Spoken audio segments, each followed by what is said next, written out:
भगवान महावीर विहार करते हुए इस बार ब्राह्मण कुंडग्राम पधारे। आप तो अधिकांश भाई बहन जानते होंगे, जो परिचित नहीं है उन्हें परिचित करवा रहा हूं। कुंडग्राम कहो या कुंडलपुर कहो, एक ही बात। ग्रंथों में दोनों नाम हैं। कुंडलपुर भी कुंडग्राम थी। इस कुंडग्राम के दो भाग थे, साथ साथ थे। एक का नाम क्षत्रिय कुंडग्राम था, दूसरे भाग का नाम ब्राह्मण कुंडग्राम था। समझने के लिए बता रहा हूं, जैसे आपका ये नगर है, यहां दो नगर साथ साथ है, ऋषभ विहार और बाहुबली। बीच में एक सड़क भर है, दोनों साथ हैं। ऐसे ही आप क्षत्रिय कुंडग्राम और ब्राह्मण कुंडग्राम, इनके बारे में समझ सकते। अलग अलग थे, पास में थे, दोनों कुंडग्राम थे कि नाम अलग कैसे पड़ा। क्षत्रिय कुंडग्राम में जो आबादी थी वह अधिकतर क्षत्रियों की थी। ब्राह्मण कुंडग्राम में आबादी ब्राह्मणों की थी। बस ये कारण था जिससे ये दो नाम पड़े थे, ब्राह्मण कुंडग्राम, क्षत्रिय कुंडग्राम। भगवान महावीर की जो जन्मभूमि जन्मस्थली थी वह क्षत्रिय कुंडग्राम थी। राजा सिद्धार्थ यहां रहते थे।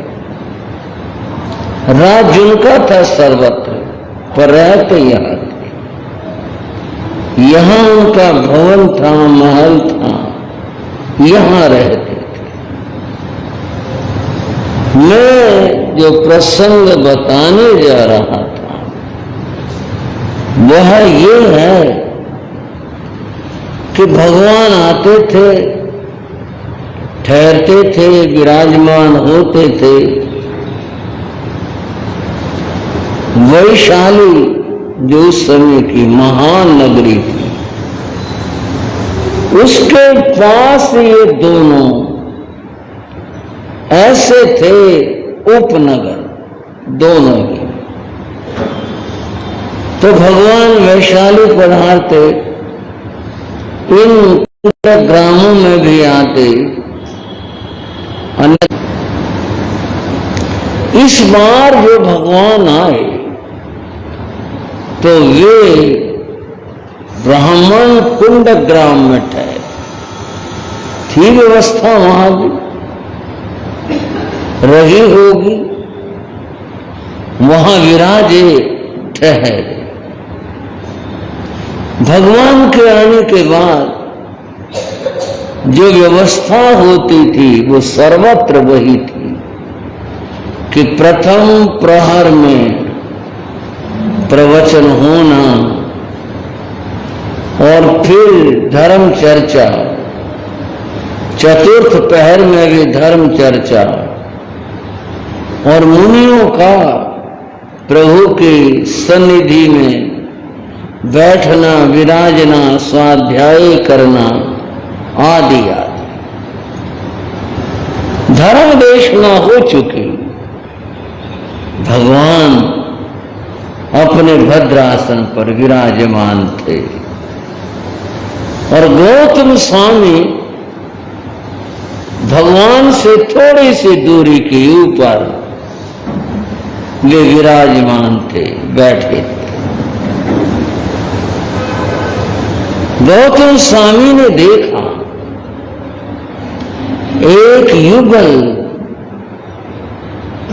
दंपति, पुरुष और स्त्री, जो पति और पत्नी थे, वे आए, भगवान के सामने आए। उन्होंने भगवान को नमन किया, वंदन किया, बोले कुछ नहीं, न तो पुरुष ने बोले न स्त्री बोली, दोनों खड़े रहे, भगवान को देखते रहे, भगवान के दर्शन करते रहे, देखते रहे, बोले नहीं। शायद हमारे में से, आप में, हम में कोई होता तो यही कहता, क्योंकि क्या बात है, बोलो, कैसे खड़े हो, बैठो, कोई बात पूछे, बात पूछो, क्या बात है। भगवान ने भी कुछ नहीं कहा, वे भी कुछ नहीं बोले। और फिर गौतम स्वामी भगवान की ओर भी देखते, उनकी ओर भी देखते, तो क्या मामला है, क्या बात है। जो भी आता है वो कुछ अपने मन में भाव लेकर आता है, फिर मैंने दर्शन करने हैं, मैंने सुनना है, मैंने कुछ पूछना है, कोई बात है। मेरे कुछ बोल ही नहीं रहे, वो भी खड़े थे। गौतम स्वामी देख रहे थे, उन्होंने देखा गौतम स्वामी ने तो आश्चर्यचकित रहे, हैरान हो गए, ये क्या बात है। आप भी कहो क्या बात हुई। बात क्या हुई, वह जो महिला स्त्री खड़ी हुई थी उसकी तो आंखें भर आई और उसकी तो आंखों से टप टप करके आंसू गिरने लगे। आंसू किसी के दर्द के कितने करीब हैं, आंसू किसी के दर्द के कितने करीब हैं। जहां याद आया और रो दिए, कोई बात दर्द की याद आ गई, रो लिए। किसी ने और भी कहा, आंख में भी तुझको रखूं क्यों कर, भगवान तेरे को आंखों में बसा के रख लूं, ये भी नहीं हो पाता। आंख में भी तुझको रखो क्यों कर, ये भी खाना खराब, खाना घर को कहते हैं, ये भी खाना, ये भी घर, ये भी खाना खराब, टुपके है। भाइयों क्या हो रहा है, ये टुपक रहा है, क्या करें। भगवान इसको कैसे बसाऊं आपको आंखों में भी। ये एक जगह थी बड़ी पवित्र थी, इसमें रख लेता, पर करूं क्या, ये भी खराब है मेरा तो, टुपकता है? ये बताओ, जिस घर में टुपका लगा हुआ वैसे कैसे बैठे, कैसे किसी को बैठाएं, कैसे रखें? ये भी खाना खराब, टुपके है। वो महिला तो रो पड़ी, उसकी तो आंखों से टप टप करके आंसू गिरने लगे। गौतम स्वामी देखकर हैरान थे, क्यों, क्या बात हो गई, इसको क्या कष्ट हुआ, क्या बात हुई, क्यों रोने लगी है? और थोड़ी सी देर में उन्होंने देखा, गौतम स्वामी ने हैरान रह गए, उसके तो चेहरे की आकृति भी कुछ और ही और तरह की लगी।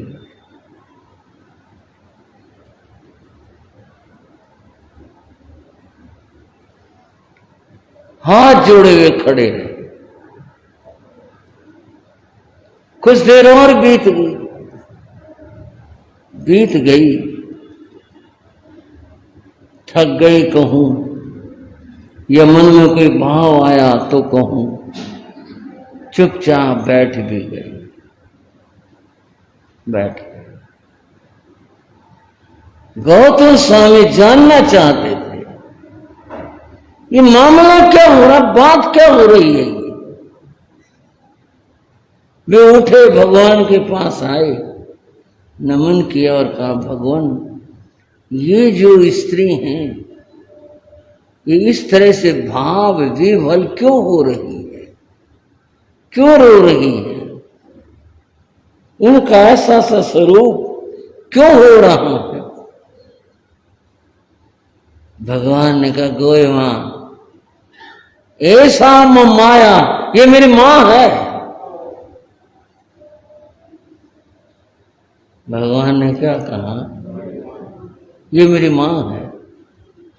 मुझे देख कर किसको ममत्व तो उभर रहा है, और ये जानती नहीं है, इस बात को भी नहीं जानती कि मैं इसका बेटा हूं, इसको पता भी नहीं है। लेकिन मुझे देख करके इसके मन के अंदर ममत्व उमड़ा जा रहा है, और ये बार बार देखे जा रही है, उसके आंखों से आंसू गिर रहे हैं। और ऐसा ही यहां वर्णन है जैसा कि बंधुओं माता देव का जिक्र उन अपने पुत्रों को जब वो देखने के लिए जाती है, उनका वर्णन है कि जब दूध की धारा बह चली थी, ऐसा ही वर्णन यहां पर है। गौतम स्वामी हैरान रह गए, आपकी माता तो क्षत्रिया त्रिशला माता है, ये भी मेरी मां है। भगवान ये कैसे? भगवान ने कहा, देवलोक से चय करके पहले मैं इस मां के उदर में आया था, वहां से फिर हिरण्यगमेशी देव के द्वारा मैं वहां पर स्थापित हूं। और अगर हम कहें महाप्रभु के देह में इन दोनों माताओं का रक्त था, उसका भी था और उसका भी था। ये जो मान्यता और परंपरा की बात है, श्वेतांबर मान्यता है, श्वेतांबर ग्रंथों का वर्णन है बड़ा मधुर, है बड़ा विचित्र। जितनी बार पढ़ें वहां जो घटा वो घटा, हमारे भी नेत्र आर्द्र हो जाते हैं। इतनी ममता, इतनी बात, उस मां के मन के अंदर इतना महत्व उमड़ा, इतनी बात हुई। वह बैठे रहे दोनों, गौतम को भगवान ने समाधान दिया। इसके बाद भगवान ने उन्हें धर्म कथा कही, धर्मोपदेश दिया।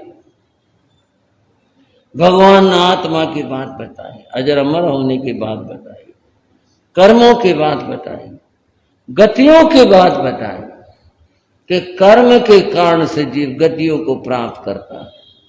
कर्म निर्जरा होने पर आत्मा विशुद्ध होती है तो यह मुक्ति मोक्ष को प्राप्त करती है। हम भी उस मुक्ति मोक्ष को प्राप्त करें। भगवान, हम आपके चरणों में दीक्षा लेना चाहते हैं, जैसी तुम्हारी इच्छा हो। उन दोनों ने दीक्षा ग्रहण की। बोले भगवान महावीर स्वामी के। उन दोनों ने ही दीक्षा ग्रहण की। वे चंदन वाला के सन्निधि में चली जाती और जो पुरुष थे वे भगवान के संग में, जिनका नाम ऋषभ दत्त था, वो वहां रहते। बात आगे चली।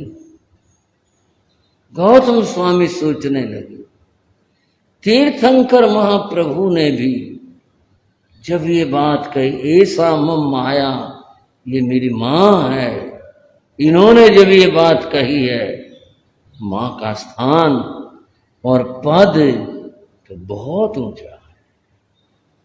जब इन्होंने भी ये बात कह दी तब तो ये बहुत ही ऊंचा और महान है। गौतम स्वामी इस प्रसंग में चर्चा करते।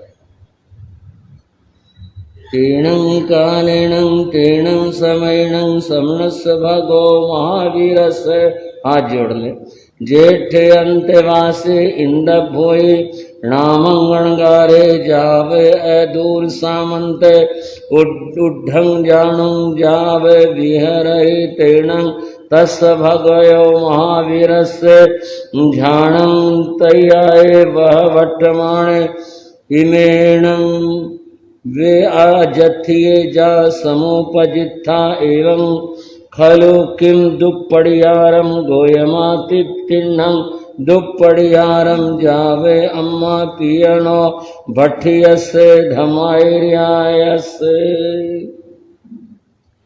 गौतम स्वामी ने कहा, जिसका मतलब माता का बड़ा उपकार है। प्रश्न क्या किया भगवान, संसार में ऐसा कौन है जिसके उपकार का बदला चुकाया नहीं जा सकता। कहां गए गौतम स्वामी, कहां पहुंचे, उनकी सोच और चिंतन यहां से वहां गए। बनते किम दुप्पड़ियारम, संसार में कौन ऐसा है जिसका उपकार, दुष्प्रतिकार, जिसके उपकार का बदला चुकाया ना जा सके, ऐसा कौन बताओ। यहां तीर्थंकर भगवान ने भी कह दिया, गोयमान ऐसा मम्मा है, मेरी मां है। कोई तो बात है, कोई तो रहस्य है। गौतम स्वामी ने कहा, ऐसा कौन है जो दुष्प्रतिकार, जिसका कि उपकार का बदला चुकाया न जा सके, दिया न जा सके। भगवान ने कहा, तिन्नी दुप्पड़ियारम, तीन ऐसे हैं, अब व्यक्ति कहूं जो आप समझोगे। तिन्नी दुप्पड़ियारम, तीन ऐसे जिनके उपकार का बदला दिया नहीं जा सकता, चुकाया नहीं जा सकता। कौन है वे? भगवान ने कहा, गोयमा तिन्नं दुप्पड़ियारम, जाओ अम्मा पियणो भट्टियस्य धम्मायर्यस्य। भगवान ने कहा, तीन ऐसे व्यक्ति हैं जिनके उपकार का बदला चुकाया नहीं जा सकता। भगवान बता रहे हैं, तीर्थंकर प्रभु बता रहे हैं। भगवान ये कौन है? प्रभु ने कहा, सर्वप्रथम कहा, अम्मा पियणो, माता और पिता दोनों एक साथ कहे, एक इसमें लिया थे।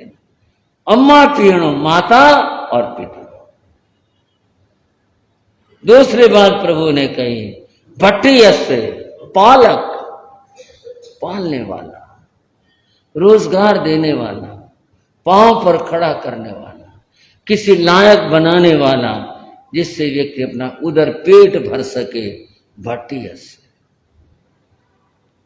तीसरी बात प्रभु ने कही, धम्मायर्यस्य, गुरु धर्माचार्य, उनके उपकार का बदला नहीं चुकाया जा सकता।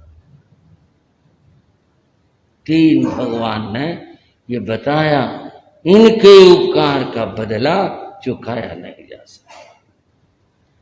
बंधु, ऐसी क्या बात है?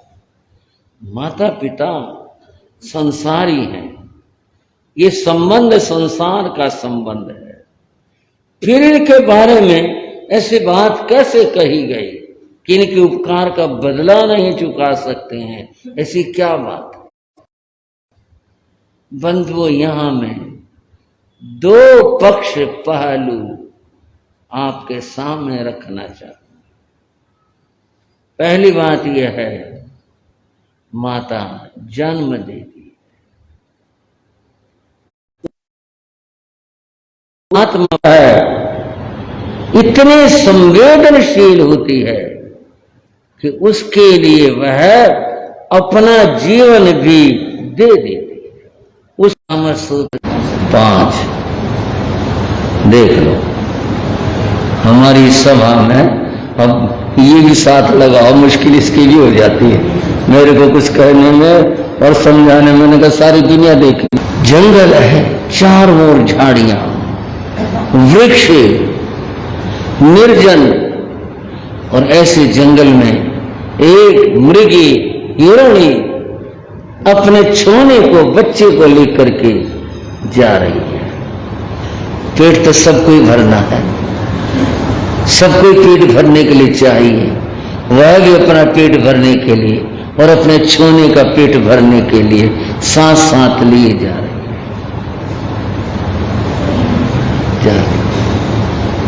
और आगे शेर निकल आया।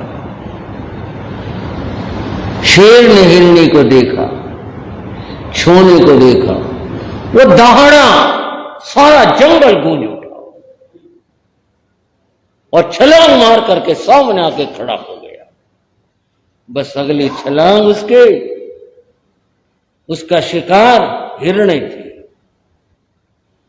अब वह अपनी जान बचाए या अपने बच्चे की जान बचाए? अपनी जान तो यह वो भाग जाए, दौड़ जाए। सफल हो जाते हैं प्राणी बेचारे, ऐसी स्थिति में दौड़ जाते हैं, प्राणों पर आती है तो भाग जाते हैं। लेकिन वो मृगी सामने शेर को पा करके भागी नहीं, अपने प्राणों की उसने चिंता नहीं की। चिंता किसकी है? अपने छोने की, अपने बच्चे की। उसको तो पीछे कर लिया, आप आगे हो गए। भला शेर के सामने हिरणी की क्या विषाद, क्या उसकी स्थिति, क्या कर सकती है? लेकिन अपने बच्चे को बचाने के लिए वह आगे आती है और शेर से मुकाबला करने के लिए आगे हो जाती है। वो कितने सफल होगी, क्या होगी तो क्या कहे, लेकिन मां की ममता का दर्शन तो यह किया ही जा सकता।